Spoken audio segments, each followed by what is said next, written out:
Oração nossa. Senhor, ensina-nos a orar sem esquecer o trabalho, a dar sem olhar a quem, a servir sem perguntar até quando, a sofrer sem magoar seja quem for, a progredir sem perder a simplicidade, a semear o bem sem pensar nos resultados, a desculpar sem condições, a marchar para frente sem contar os obstáculos, a ver sem malícia, a escutar sem corromper os assuntos, a falar sem ferir, a compreender o próximo sem exigir entendimento, a respeitar os semelhantes sem reclamar consideração, a dar o melhor de nós, além da execução do próprio dever, sem cobrar taxas de reconhecimento. Senhor, fortalece em nós a paciência para com as dificuldades dos outros, assim como precisamos da paciência dos outros para com as nossas dificuldades. Ajuda-nos para que a ninguém façamos aquilo que não desejamos para nós. Auxilia-nos, sobretudo, a reconhecer que a nossa felicidade mais alta será, invariavelmente, aquela de cumprir-te os desígnios onde e como queiras, hoje, agora e sempre.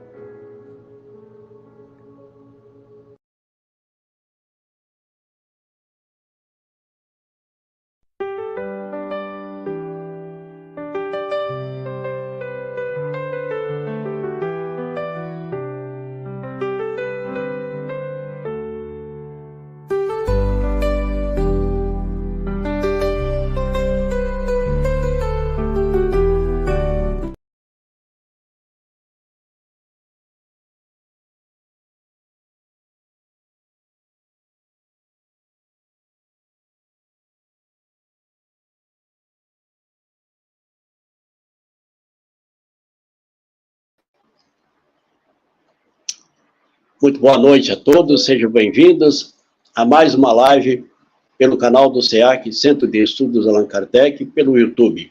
E também lembrando que essa transmissão também é ao vivo pela rádio web SEAC 97.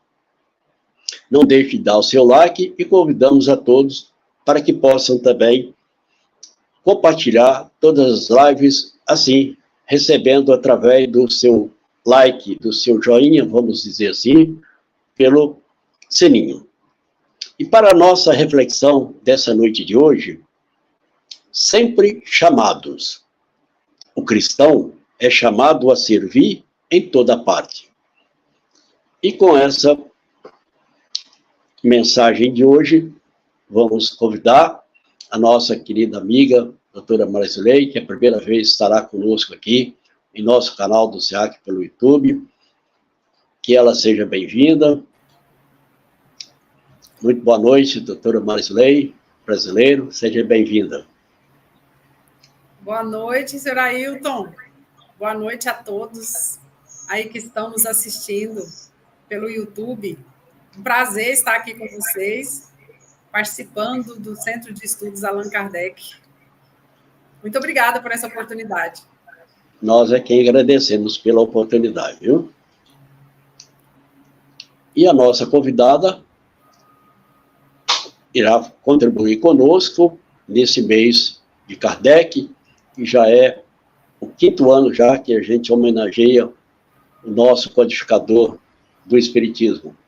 E a contribuição da nossa convidada é Família Cristã, Desafios e Soluções. Tenho certeza que teremos bastante assuntos para ser comentados e trazidos aos nossos ouvintes da Rádio Web SEAC 97 e também do Centro de Estudos Allan Kardec através do seu canal pelo YouTube. E vamos, então, à apresentação. Quem é a doutora Marilei Brasileiro? Senhora Ailton, essa é uma boa pergunta, não é? Quem é? Quem sou? Quem conseguir responder essa pergunta já alcançou um nível, mas vamos lá.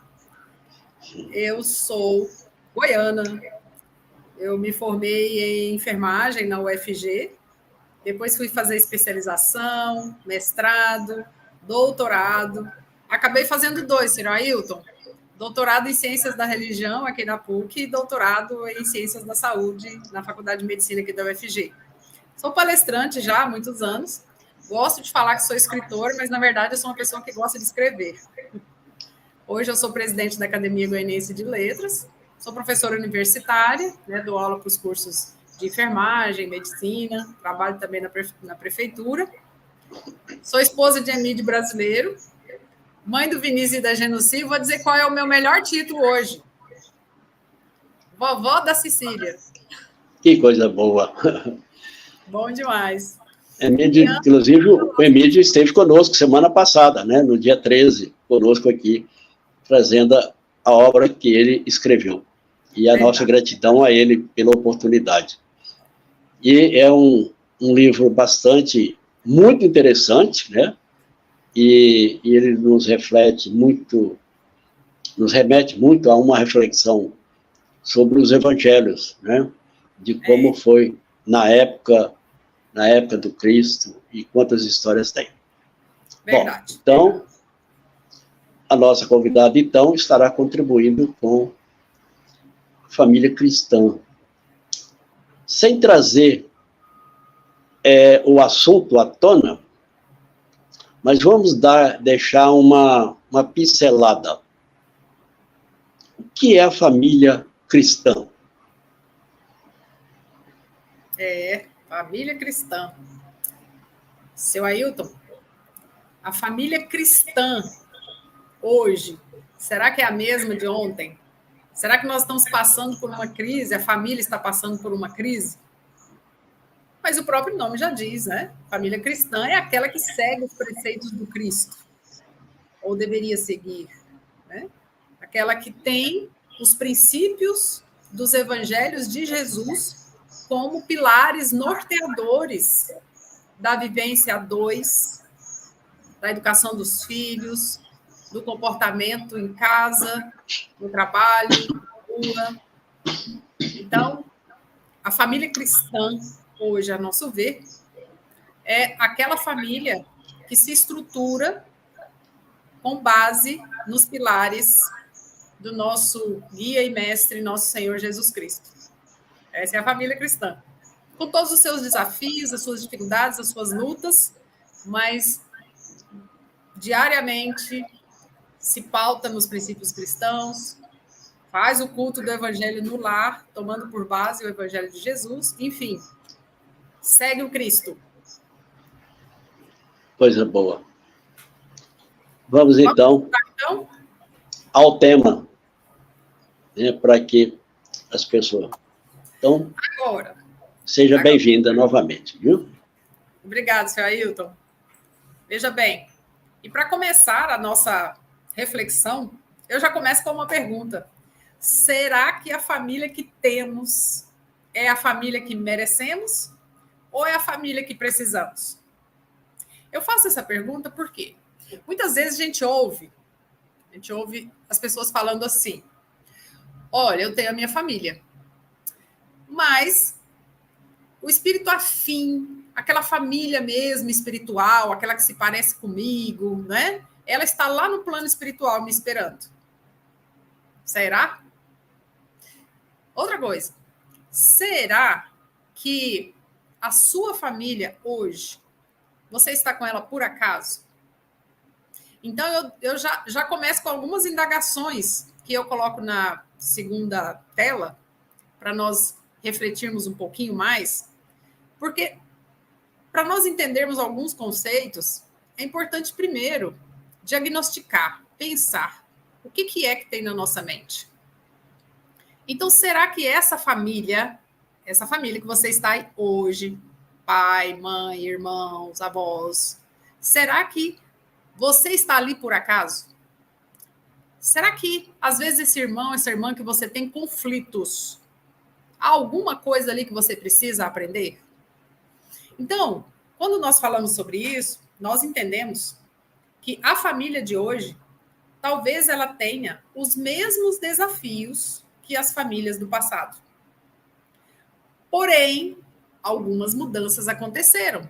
Vocês podem dizer, doutora, mas não é mais a mesma coisa. O pai não tem a mesma autoridade de antes, a mãe não tem a mesma autoridade de antes. Muitas vezes a gente vê que quem é o filho, quem fala mais alto. Tá. Mas então vamos começar a pensar. Será que a família que você nasceu é a sua família espiritual? E como você faz para saber isso? Quais são os desafios da família atual? E vou começar fazendo uma provocação.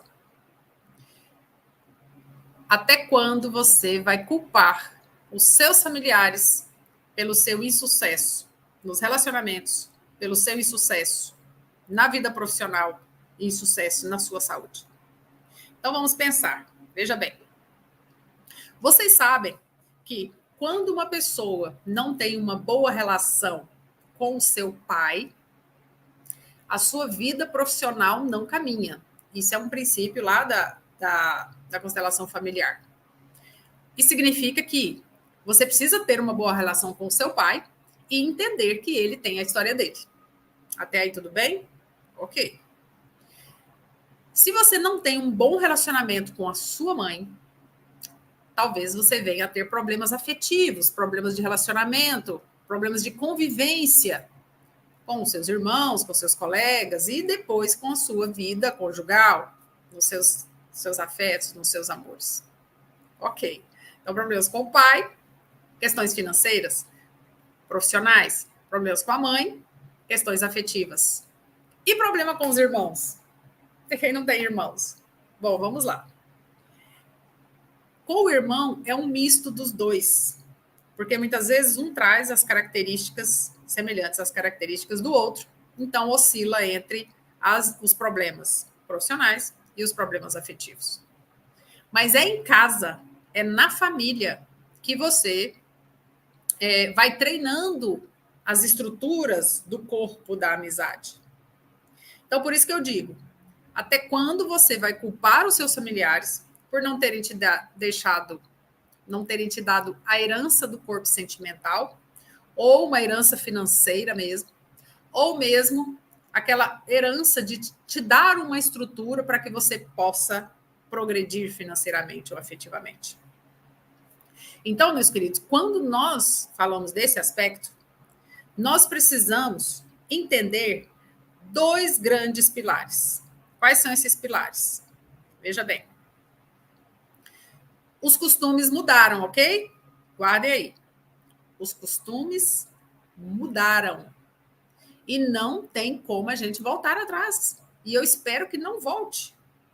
Porque voltar, ao passado significa viver, às vezes, numa sociedade onde em grupos onde não haja o diálogo. O outro pilar é que os papéis mudaram. Então, guardem aí esses 2 pilares, porque eles estão na base de algo que não mudou. Sabe o que não mudou? O problema do egoísmo e do orgulho. Então, o egoísmo e o orgulho, eles estão no substrato ali da maioria dos conflitos. Então, vejamos. Jesus disse assim: este é o meu maior mandamento. Está lá em João. Amem-se uns aos outros. Quando Jesus disse isso, esse pilar cristão, essa frase, ela serve para todas as situações em que nós vivemos. No momento da falta de amor, da falta de perdão, da incompreensão, do conflito por interesses, das dificuldades no dia a dia, o amar o outro é a senha. Por que amar o outro é a senha? Vamos lá. Vamos entender a situação dos costumes. A família acabou de se formar. Vamos ver onde está a questão do egoísmo, do orgulho, do amor, da compreensão. A família acabou de se formar. Homem e mulher, então, se casam, né, masculino e feminino. Eles vão conviver juntos. São culturas diferentes. Quando eu me casei com meu esposo, a minha educação foi uma e a educação dele foi outra. Então, nós tivemos formações totalmente diferentes. Mas nós conseguimos conviver. Por quê? Porque nós tínhamos como base o respeito, a responsabilidade, o carinho e a compreensão. Vou repetir. Tínhamos como base o respeito ao outro, respeito às ideias um do outro, a responsabilidade de assumir uma relação e se colocar como protagonista dessa relação, cada um dentro da sua estrutura. Então, respeito, responsabilidade, o carinho nas palavras, carinho nos gestos, carinho no zelo um para com o outro, carinho, e compreensão. Por que eu falo da compreensão? Porque, sabe por quê? Meus queridos, nós estudamos para fazer prova, estudamos para concurso e não estudamos para casar, para fazer uma família. Temos que estudar, temos que ler livros sobre esse assunto. Então, quando nós falamos de costumes, essa formação da família, o amor precisa estar na base. E o amor é a somatória desses 4 elementos que eu acabei de falar. Vamos lá? Quais são? Respeito, vamos comigo. Responsabilidade, carinho e compreensão. Mesmo eu era de família evangélica, da Assembleia de Deus e EMID espírita, mas nós sempre respeitamos o aspecto religioso, a religiosidade, a cristandade, porque nós dois sempre fomos muito apaixonados por Jesus. Então, a base era a mesma. Os rótulos é que mudavam. Então, no início do casamento, a família costuma se organizar mais ou menos em ciclo de 7. Então, vamos ver quais os desafios em cada época. Quem aí que está assistindo, que está dentro aí dos primeiros 7 anos de casados? Gente, o primeiro ano é um desafio, não é? Sabe por quê? Porque é o momento de você se conhecer. Aí você acha que se conhece. Aí eu me conheço. Eu tenho essas virtudes. Eu sou prestativa, eu sou honesta, eu sou corajosa, eu sou dedicada, eu sou organizada. Aí o que acontece? Quando você começa a conviver com uma outra pessoa, diferente de você, mas pensando igual de algumas formas, o que você descobre? Que você não é nada organizado, que você não tem toda essa honestidade assim, né? Que você não é uma pessoa tão corajosa assim. Então, o que o outro nos mostra? Aquilo que nós precisamos corrigir e aquilo que nós precisamos completar. Por exemplo, o diálogo. Meus queridos, o diálogo é a senha para a boa convivência. Então, aqui em casa eu digo que nós dois somos falantes. Mas Emílio sempre foi mais falante do que eu, né? Eu sempre fui mais calada. Então, o que acontece? O falar, você tem que saber ouvir. Quando você estiver falando, aqui nesse momento estou falando, né? Eu percebi que o seu Ailton entrou aí. O senhor quer falar, seu Ailton? Não. Então, eu estou falando, argumentando. Mas se eu percebo, se eu tenho a compreensão de que a pessoa que está junto comigo quer falar algo, eu paro. Não perco o raciocínio. A pessoa fala e depois eu continuo. Agora, por que o diálogo é importante em todas as fases da família e isso é um desafio? Porque no momento que eu estou falando, no meio de um raciocínio, e a pessoa me interrompe, eu posso gentilmente falar. Me aguarde, vou terminar o raciocínio e já você fala. e termine o raciocínio. E terminou, deixa a pessoa falar. Não interrompa. Deixa a pessoa falar. O que a pessoa precisa falar. E enquanto a pessoa vai falando, você vai raciocinando, prestando atenção, até que a pessoa conclua o raciocínio. Porque existem pessoas mais objetivas, mas pessoas que rodeiam um pouco mais, né? Mulher tem muito disso. Rodeia, só para falar que estourou o cartão de crédito. Mulheres, não façam isso. Né? Os homens são mais objetivos. Então, às vezes, você acha que ele vai fazer um rodeio para falar alguma coisa? Pá, já falou. Então, meus queridos, os ciclos vão mudando. Os primeiros 7 anos de casados são desafiadores, mas não são iguais aos 14 anos. Vamos imaginar, então, que o casal tenha filhos. Então, dos 7 aos 14. Já tem filhos, ok. Cada fase tem seus conflitos diferentes.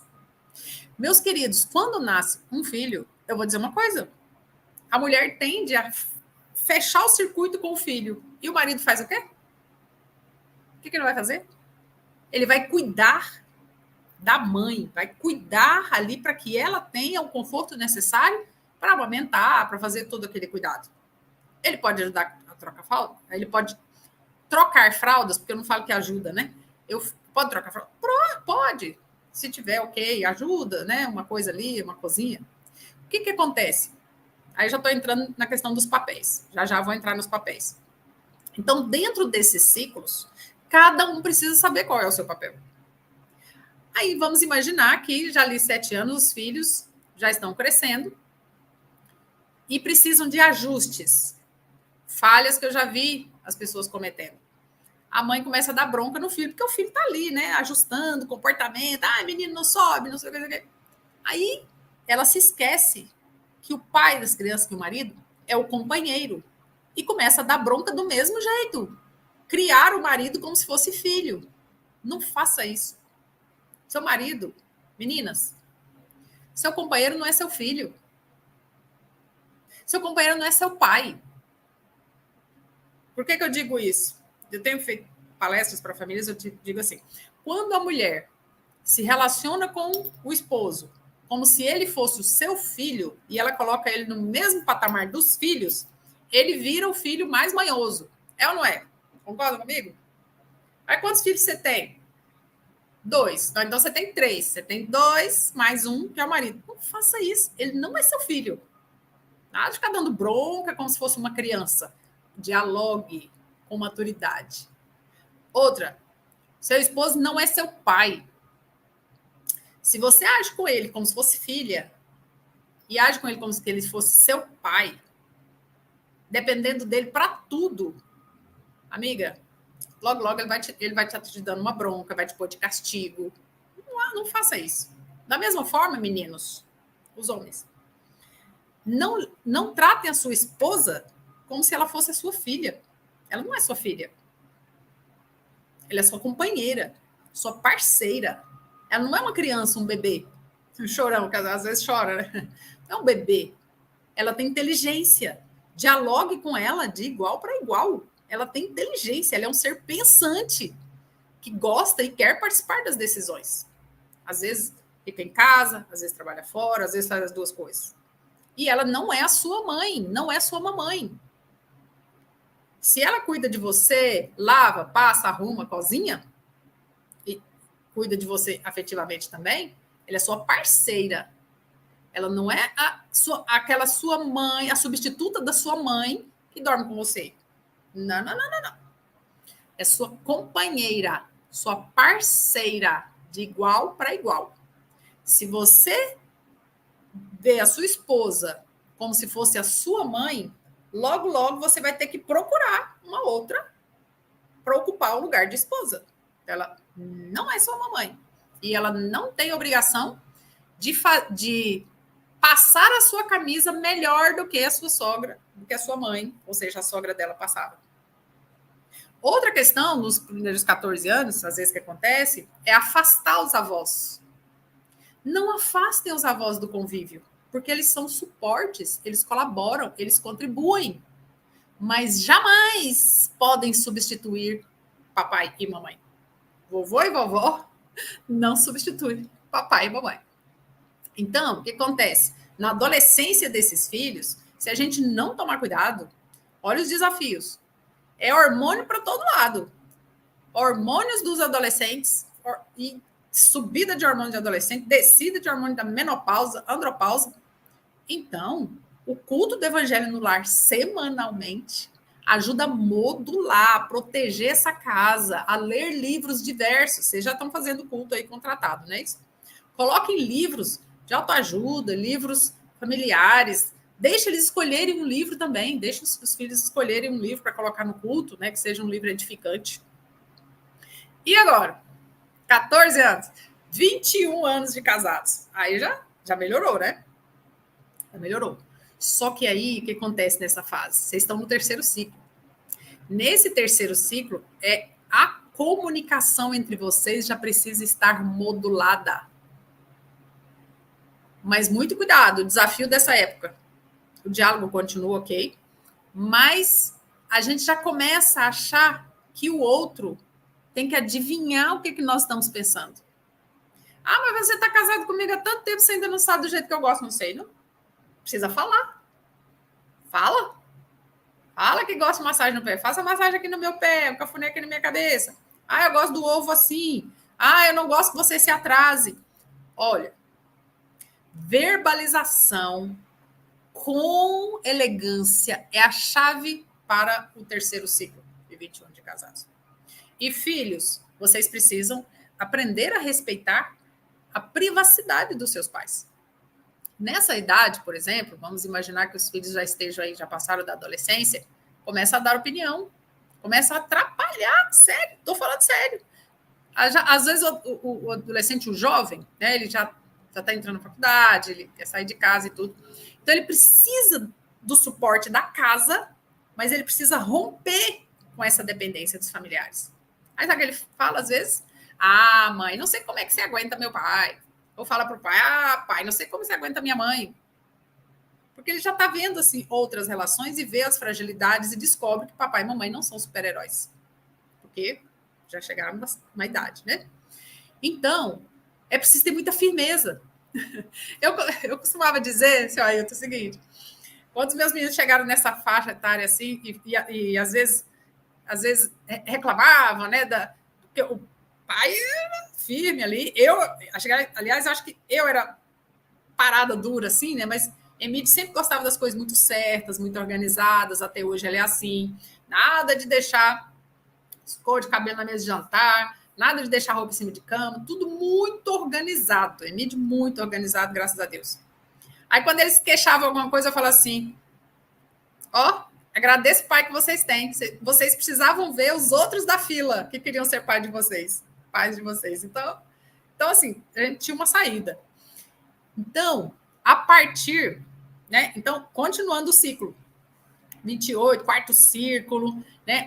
A partir daí, se o diálogo é modulado, a tendência é subir e estabilizar. Vamos imaginar sétimo ciclo, acima de 49 anos de casado. O senhor tem quantos anos de casado, hein, seu Ailton? Olha a pergunta. Deixa quieto. Quem está assistindo que já fez bodas de ouro, parabéns. Né? Eu não conheço nenhum casal que tenha aí 70 anos de casados, mas conheci muitos casais acima de 50 anos de casados que estão juntos. Não viram irmãos. Isso é uma ilusão. A personalidade continua.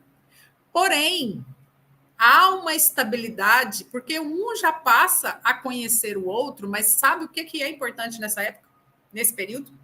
É que eu já me conheço. O outro também já se conhece. Então, a senha, a chave para esses casos, nós estamos com 34 anos de casados. Não tem segredo, mas a chave para esse período, vou dizer o que é. Quando você se conhece, você consegue falar para o outro, ó, eu consigo ir até aqui. Daqui para frente, eu não consigo.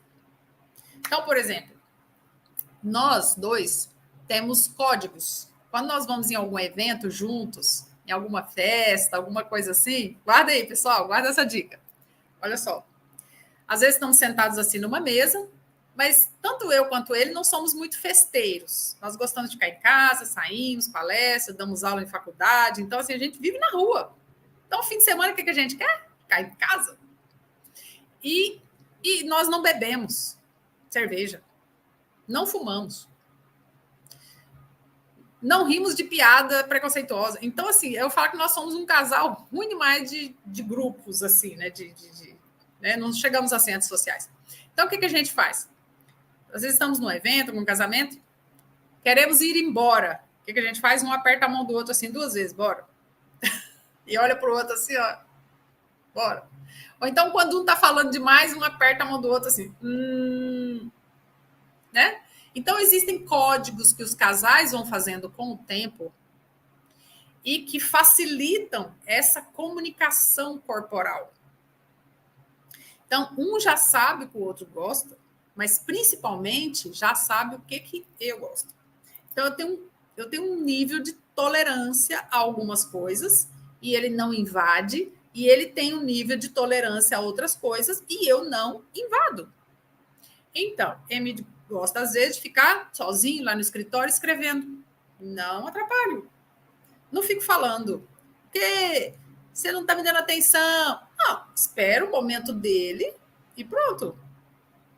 Ele sabe que quando eu estou cansada, eu estou impaciente. Então, ele nem chega perto. Espero eu tomar banho, descansar, alguma coisa. Nananana. Aí sim. Então, meus queridos, a questão das fases, né? Cada fase precisa ser entendida. Então, a pessoa que você se casou hoje não é a mesma pessoa. Já mudou. Sofre interferência. E hoje sofre muita interferência da internet. Porque nós olhamos assim, no Instagram, no Facebook, taranana, nossa, que família feliz, que está sempre viajando. Essa não é a minha família. Essa é outra família. Eu preciso construir a minha. Então, dentro desses ciclos, eu preciso entender, eu preciso estudar o outro. Eu preciso ler livros, de preferência que o casal consiga, na medida do possível, ler os mesmos livros. E sabe onde que a gente consegue que os dois leiam os mesmos livros? Pelo menos aqui em casa? No culto. Então, existem livros que nós compartilhamos. Né? Cada um lê uma página e por aí a gente vai. E dentro dessa questão dos costumes, eu vou dizer uma coisa. Temos que colocar em prática o evangelho. Anota aí o processo mnemônico de memorização, um acróstico. BIP. Quem lembra o que é o BIP do evangelho? Benevolência para com todos, indulgência para com as imperfeições alheias, perdão das ofensas. Agora me diga, dá para a gente colocar esse BIP hoje? Dá, sim. Benevolência para com todos. Ah, mas eu vou ser benevolente agora com todos? Sim. Ah, mas não está dando certo. Afasta. Afasta. Indulgência para com as imperfeições alheias. Quantas vezes eu devo perdoar? Jesus já falou, 70 vezes 7. Mas está sendo uma relação tóxica, abusiva. Afasta. Se precisar, mude de casa, mude de bairro, mude de cidade, mude de país. Só não dá para mudar de planeta. Indulgência para com as imperfeições alheias. Sabe o que significa indulgência para com as imperfeições alheias? Vou dizer uma coisa, meus queridos. Pare de reclamar. Pare de colocar defeito em tudo. Pare de se queixar. Todas as vezes que você sentir vontade de queixar, pense, como eu posso agradecer? Pare de falar mal do seu esposo, da sua esposa, seu companheiro, sua companheira. Ah, que a minha mulher está na TPM, falar para os amigos. Para que fazer isso? Ah, que meu marido é enjoado. Não sei... Para que fazer isso? Pare de reclamar, porque quando você verbaliza uma queixa em relação ao outro, inconscientemente você está reforçando esse comportamento negativo. Vou repetir. Quando você se queixa e fala mal do outro, você inconscientemente está reforçando esse comportamento, porque naquele momento aquela pessoa teve a atenção sua. Então, quando você fala mal do seu companheiro, para a família dele ou para a sua família, ou quando você fala bem demais do seu marido para suas amigas, não exagere também, nem do lado nem do outro, né, gente? Não faça propaganda de produto que você não quer entregar.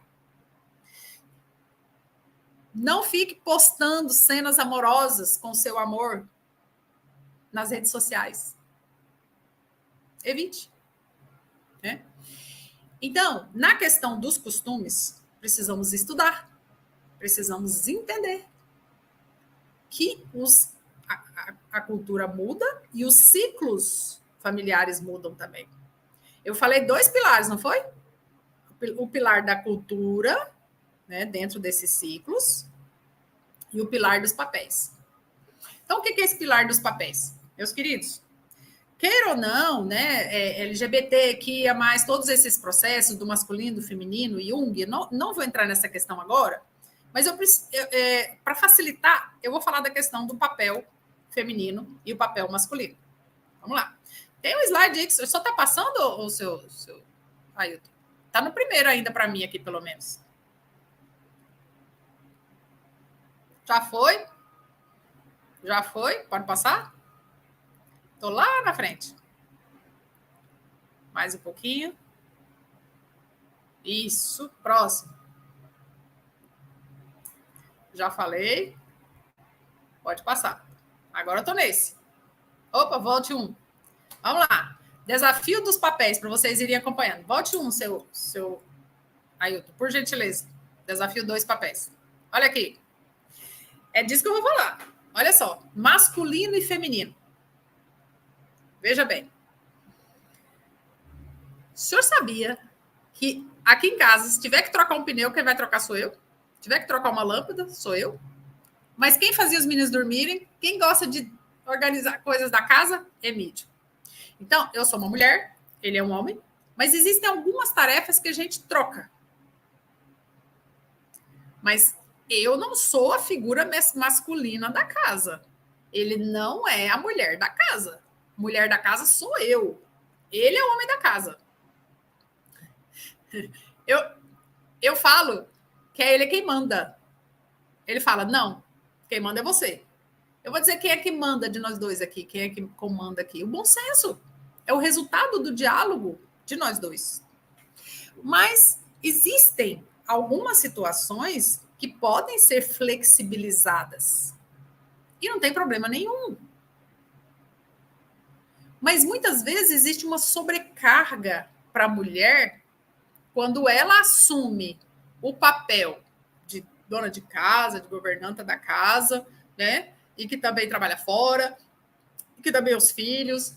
Então, assim, a mulher surta com excesso de atribuições que ela não precisa fazer isso.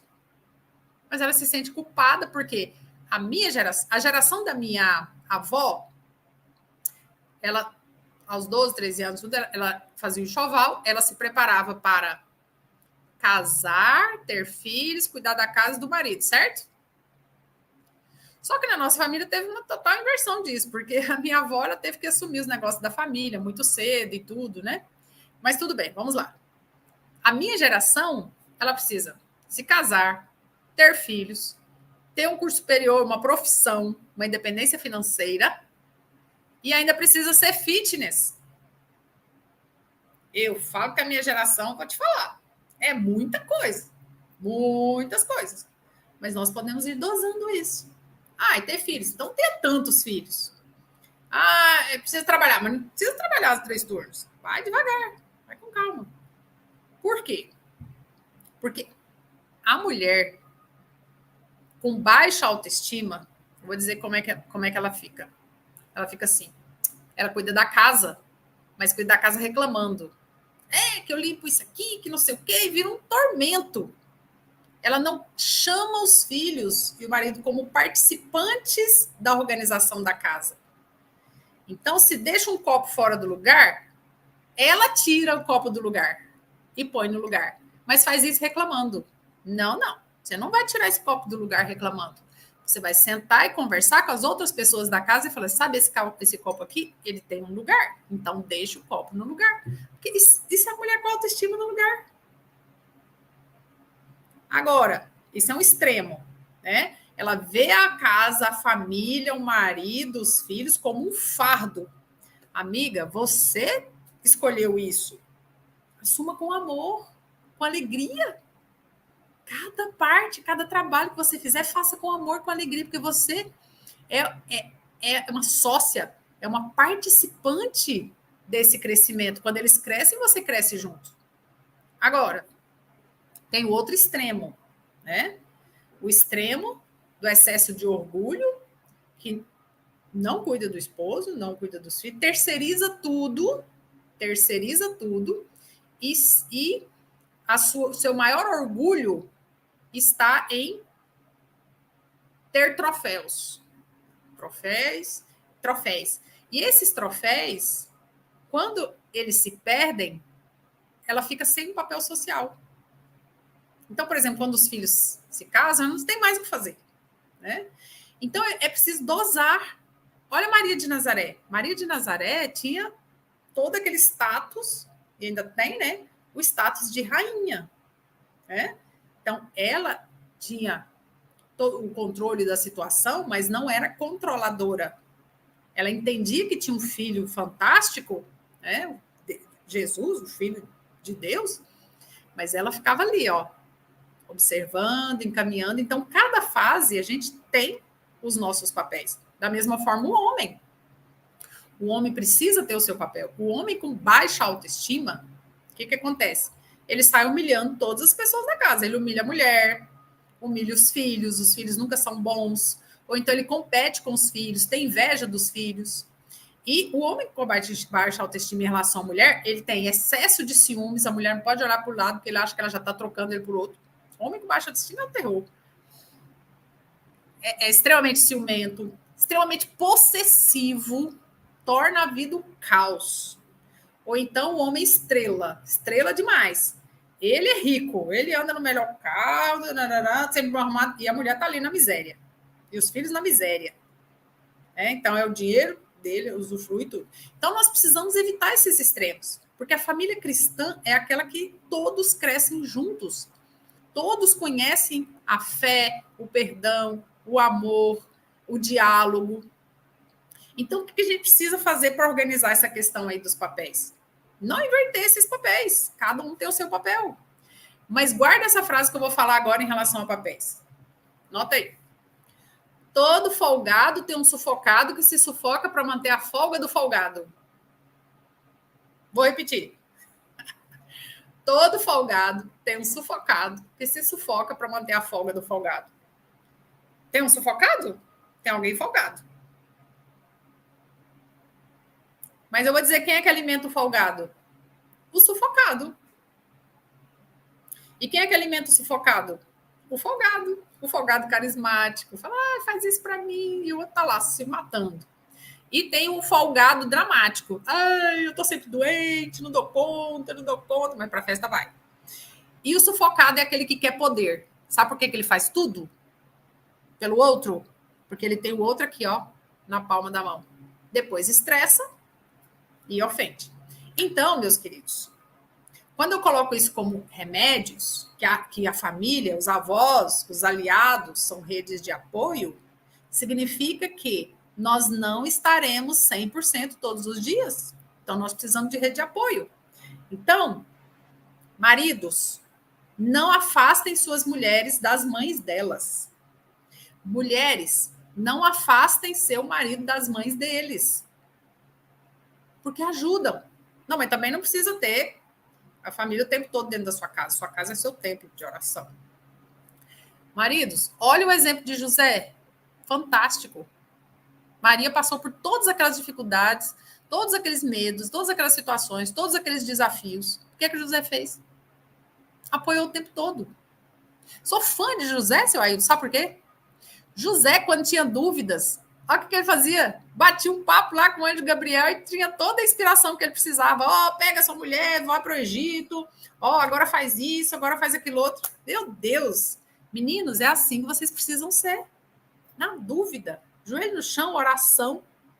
Se conecta com a espiritualidade maior, com as forças espirituais positivas, e você vai ter a inspiração sobre o que fazer. Né? Então, eles assumem essas responsabilidades. E jamais colocar palavras, imprimir palavras negativas em relação ao marido, à esposa ou aos filhos. Pode passar o próximo. Quer ver a frase? Querem ver a frase?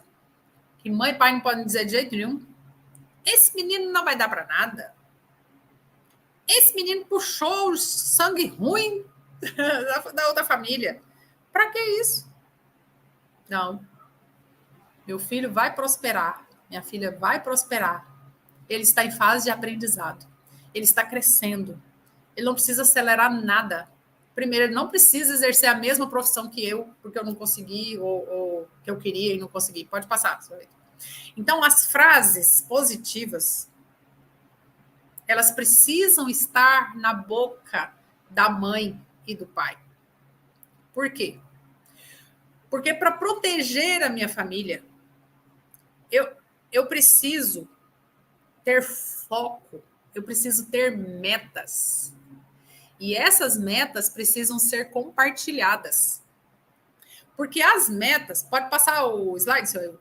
As metas, se elas forem compartilhadas,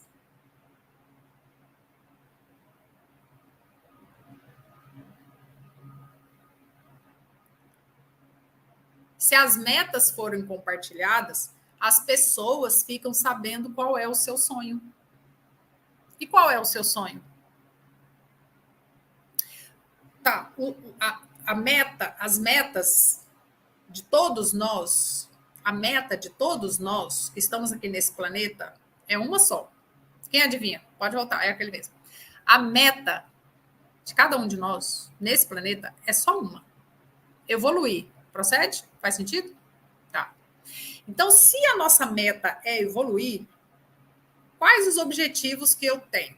Eu preciso ter. Eu preciso me desenvolver em inteligência, em bondade e em moral. E como que eu faço para me desenvolver em inteligência? Estudando? Não estou falando só de livros de escola, estou falando de livros edificantes, que me ajudam a entender as virtudes.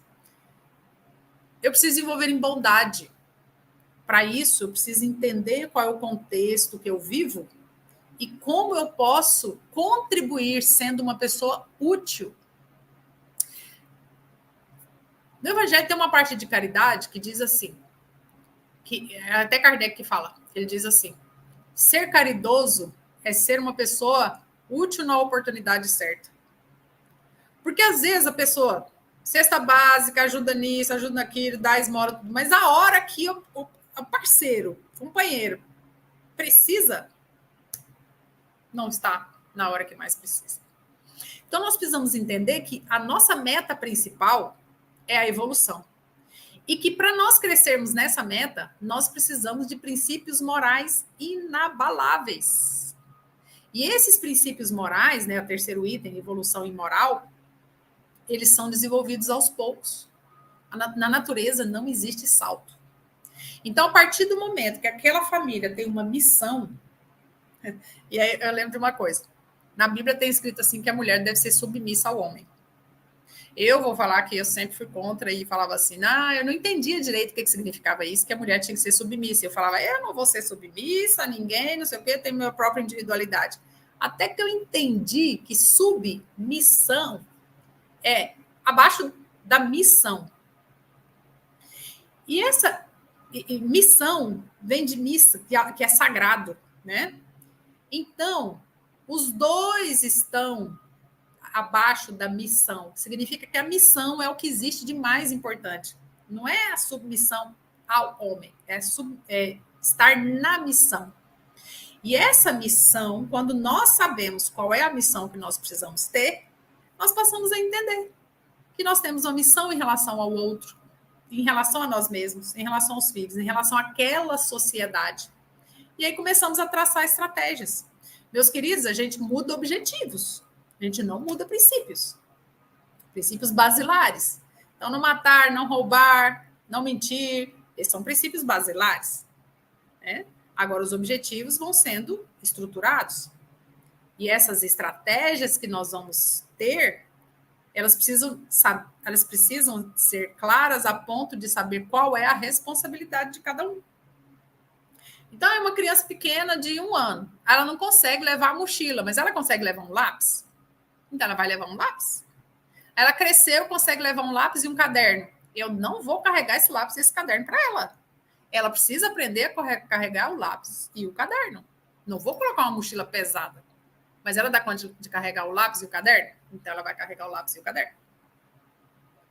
Então, meus queridos, quando nós conseguimos definir claramente quais são os papéis, não fica pesado para ninguém. Para ninguém. Por quê? Porque eu sei o meu papel e eu sei o papel do outro. Como assim o papel do outro? Eu preciso saber qual é o papel do meu marido. Né? Pode passar. E eu preciso saber quem eu sou. Meus queridos, lembra que eu falei no começo quem sou eu? Quem eu sou? Jesus falou assim. Jesus disse assim: eu sou o caminho, a verdade e a vida. E eu? Quem eu sou? Tomada aqui. Eu sou o caminho, a verdade e a vida. Ninguém vai ao Pai senão por mim. E você, quem é? Quem é você? Quem é você solteiro? Quem é você casado? Porque se você não sabe quem é você solteiro, tampouco você saberá quem é você casado. Então, você não pode formar a sua individualidade a partir do outro. Metade de você, ninguém entra. Só Deus. Então, de alguma forma, eu preciso ter a minha individualidade. Mas metade dessa minha individualidade, isso é profundo, metade da minha individualidade se funde com o outro. Para isso, eu preciso saber ouvir. Para isso, eu preciso saber falar. Eu preciso saber ouvir o outro. É aquilo que eu falei no começo. Quando eu estiver falando, não fale muito tempo. Dê uma pausa para o outro conseguir falar também. Vou ligar aqui. Certo. A tomada aqui, seu Ailton. Então, vamos lá.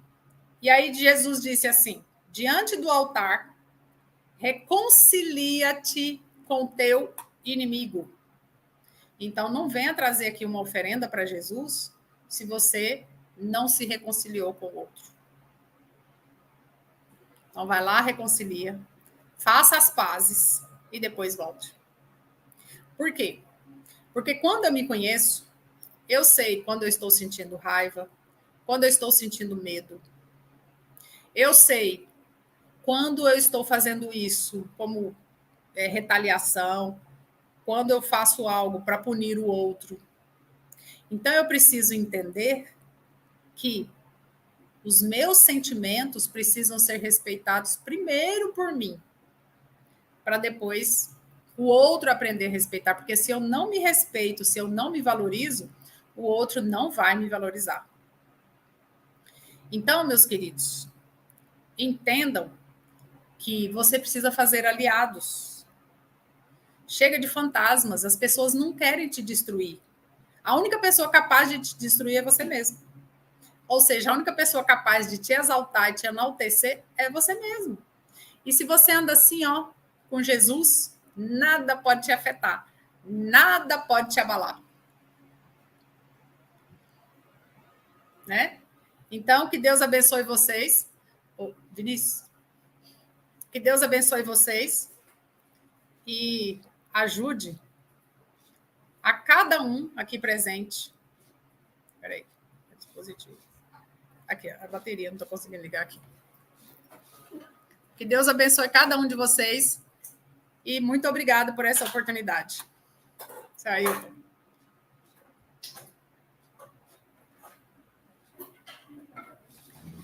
O último slide aí, ó. É o nosso Instagram. Deixa eu subir ele aqui.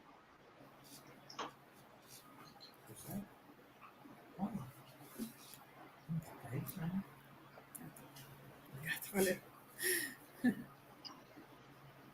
O último aí, depois acompanha a gente no Instagram. Mais um? Último. Aí. Aí, a bonita. A bonita aí, seu Ailton. Então é só seguir aqui. Deus abençoe vocês. Nós aqui agradecemos pela oportunidade e que a senhora e a família recebam toda a bênção de Jesus, de Deus também.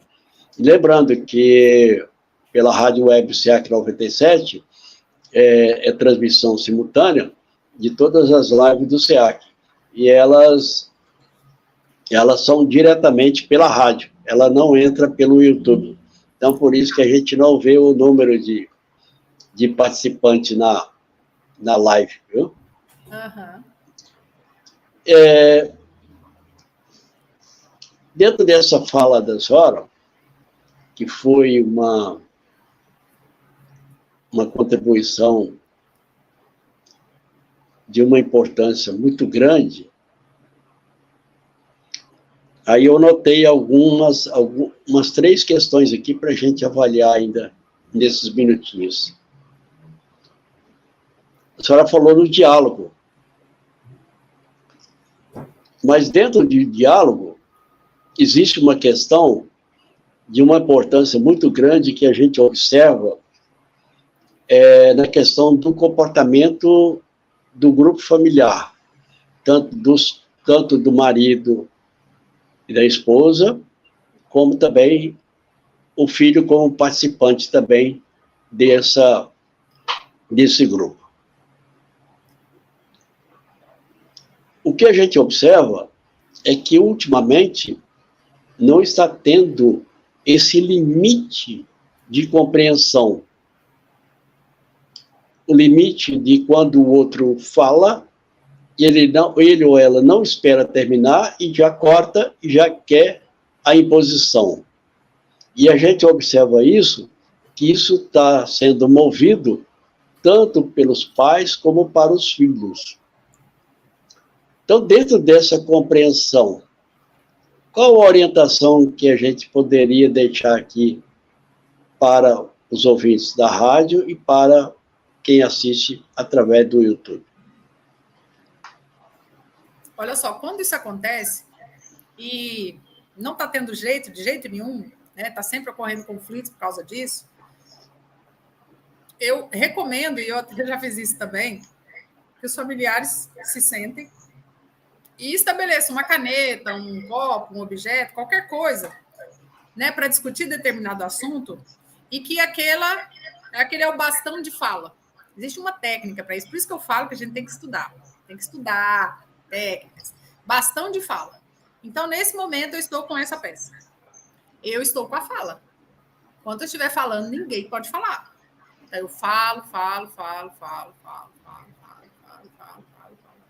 Pronto. Terminei. Agora é sua vez. A hora que eu estiver falando, eu não vou falar. Não posso interromper. Então, bastão de fala. Momento de fala. E aí, mesmo que o outro esteja assim emocionalmente, porque fulano fez isso, você vai se segurar. Você vai aguardar. E aí vai fazendo um momento de fala. Momento de fala. Mas eu digo uma coisa. Segunda dica. Então, bastão de fala. Objeto de fala. É a primeira dica. A segunda. No momento de diálogo, você não pode aproveitar para jogar para o outro todas as suas frustrações. A pessoa que sempre diz você, que a culpa é sempre do outro, é uma pessoa que precisa de ajuda, precisa de terapia, precisa de tratamento. Porque ela não está se enxergando na situação. Uma das teorias que eu dediquei no meu doutorado existe sempre um outro no discurso do doente ou do culpado. Então, se na minha fala eu falo assim, eu sou triste porque o outro me irrita. Eu não consigo estudar porque o outro não deixa. Eu não cresço porque o outro... O que é isso? Cadê a sua responsabilidade nessa história? É o outro o tempo todo? Então, pare com isso. Então, use o eu ou o nós. E, aliás, eu prefiro até o nós do que o eu e você. Então, nós precisamos falar isso. É a dica. Senão a adrenalina entra e aí vira briga.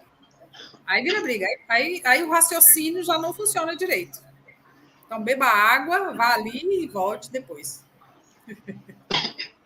Inclusive eu uso uma frase que eu, há algumas primaveras, que ela diz assim, dá tempo ao tempo. Isso. Porque atropelar, aí eu não estou dando tempo ao tempo da outra pessoa, no grupo familiar, por exemplo. Né? Que é uma solução. E aí, dentro desse processo de dar tempo ao tempo, aonde a senhora trouxe uma ferramenta muito providencial, que é o Evangelho no Lar. Isso. E o mais interessante, que nós temos em nosso canal do YouTube, que todos estão assistindo aqui agora, vários vídeos gravados por amigos e amigas do movimento espírita brasileiro e fora do Brasil também, que gravaram para nós da orientação de como proceder no Evangelho no Lar. Então, só ir lá no YouTube, que vocês estão assistindo aqui agora, depois do seu like, aí você vai ver lá que temos vários vídeos de orientação a prática do Evangelho no Lar. E dentro dessa prática no lar, aí a gente volta um pouquinho lá na questão do ciclo. Porque eu me recordei, algumas primaveras, que foi em 96, numa casa aqui na Grande Goiânia, aliás, um apartamento na Grande Goiânia, onde nós fazíamos essa prática. Não sei se as pessoas estão lembrando. E, normalmente, a gente estava com a fase da infância da criança. Então, a metodologia do Evangelho no Lar, ele tem que ser de acordo com a faixa etária. Sim. As orientações também devem ser feitas também. Sim.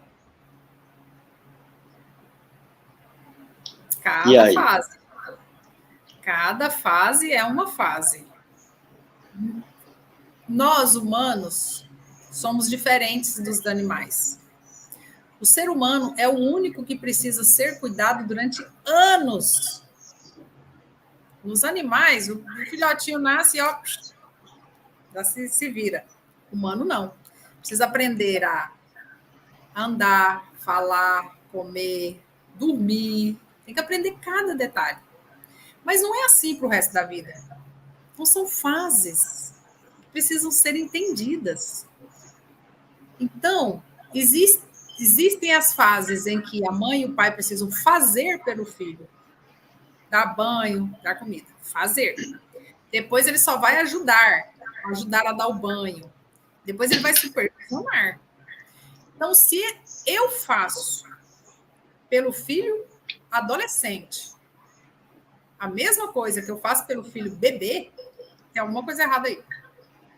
Então, às vezes, a mãe não deixa o filho crescer também, vai fazendo tudo por ele. Né? E ela mantém ele estacionado.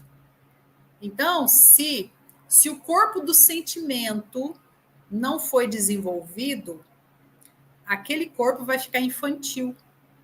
Então, é aquele adulto que, quando eu começo a falar e o outro me interrompe e eu falo mais alto, significa que o meu corpo do sentimento não foi desenvolvido.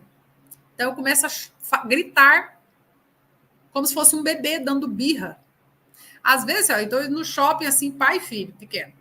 Eu não consigo, dando birra. Eu não sei quem que é a criança, se é a criança ou se é o pai que está dando birra. Os dois dando birras. Então, o que precisa fazer? Olhar para a sua criança interior e falar assim, olha, vamos cá, vamos conversar. O que foi? Onde teve essa fratura emocional? Quando foi? Vá lá, repense, ressignifique suas memórias. Onde é? Não consigo falar em público. Qual foi a professora da 4ª série que te deu uma bronca no meio da turma, todo mundo riu e você travou, nunca mais conseguiu falar em público? Qual foi o momento que alguém falou que você é feio ou que você é feia e que agora você não se cuida, você se maltrata, se martiriza? Qual foi o momento em que você, criança, sofreu uma opressão tal que você guardou isso e você não consegue se perdoar e fica retendo adoecimentos?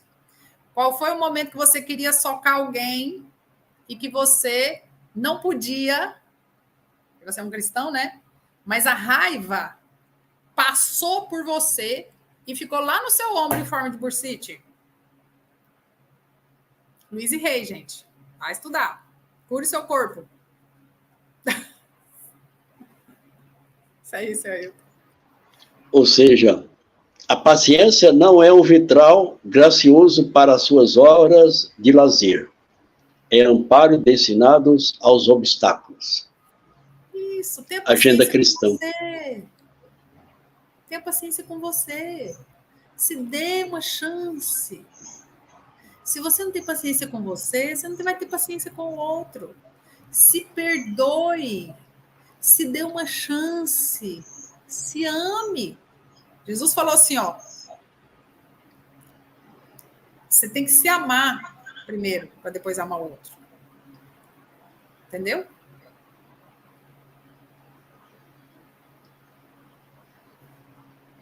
Amai-vos uns aos outros como eu vos amei. Isso. Amar o próximo como a ti mesmo. Como a ti mesmo. Essa é a frase. Isso, deu branco aqui mesmo. Amar o próximo como a ti mesmo. Então, para você amar o próximo, você tem que se amar. E quem se ama não é egoísta, não, sabia? O egoísta, ele se odeia. Uhum. Por quê? Por que o egoísta se odeia? Porque ele quer tudo para ele, porque ele acha que ele não tem nada. A miséria está dentro dele. Exatamente. Então, estamos quase chegando. Sim, pode falar. Pode falar. Então, pode se amar sem limites. Se ame, se cuide. Amar sem paixão. Isso. O amor do coração.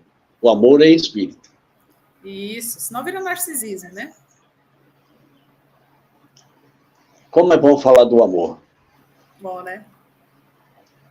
E como é bom falar da família. Como é bom falar de Jesus e de Deus e do nosso anjo guardião. Exato. Como é bom falar da família cristã diante dos seus desafios e soluções. O tempo se encarrega de fazer a limpeza nos corações que sofrem por pequenas coisas, mas que os seus dias serão gloriosos com virtudes para o caminho da evolução. Verdade. E agradecemos a todos que estiveram conosco aqui pelo YouTube, do SEAC, Centro de Estudos Allan Kardec, como também pela Rádio Web SEAC 97, que trabalha 24 horas por dia, durante todos os dias, com músicas, com informações, com notícias e também um projeto chamado Em Defesa da Vida, que nós temos em nossa programação na grade dessa Rádio Web SEAC 97. E lembramos a todos que a próxima live, que é dia 17, é com a nossa querida irmã Maiara Paz, da FEB, Federação Espírita Brasileira, que estará trazendo para nós as questões e as novidades a respeito do Cinema FEB. Então, todos estão convidados nesse mesmo horário, às 20 horas. E desde já agradecemos a nossa amiga, podemos assim dizer, a doutora Marisley Brasileiro, e a toda a sua família, muito querida por nós, pela oportunidade de trazer aqui conosco informações e seus exemplos também, através de estudos e pesquisas, onde foram trabalhos, tenho certeza, de noites e noites e dias. Mas é assim que evoluímos na Terra. Então, as suas considerações finais, por gentileza, e pedimos que faça a prece para encerrar esta live. Muito obrigado. Jesus continue abençoando a senhora e a família. Muito obrigada, senhor Ailton, por essa oportunidade de estar aqui. Obrigada a todos que estão aí em casa nos ouvindo, ou no carro, em algum lugar, onde você estiver. Que Jesus vá até você, que você também tenha paciência com seus familiares, que Jesus abençoe sua casa, sua família, seu trabalho, abençoe seus sonhos, suas metas, suas expectativas profissionais, que a sua família seja o seu refúgio, que o seu lar seja o seu lugar de descanso, de recuperação de energias, que o seu culto do evangelho no lar seja um momento que irradia para a sua casa, para o seu bairro, para a sua cidade, e que tudo aquilo que você fizer seja iluminado. Que onde você estiver, você leve o Cristo no seu coração, nos seus pensamentos, nas suas palavras. Que Deus abençoe sua família, seus filhos, todos os seus familiares. E que, de alguma forma, ao ouvir esses ensinamentos, você possa retransmiti-los a outras pessoas que se aproximarem de você. Abençoe essa casa, o grupo espírita, o grupo de estudo Allan Kardec, os seus trabalhadores, e abençoe também a nossa família. Muita paz.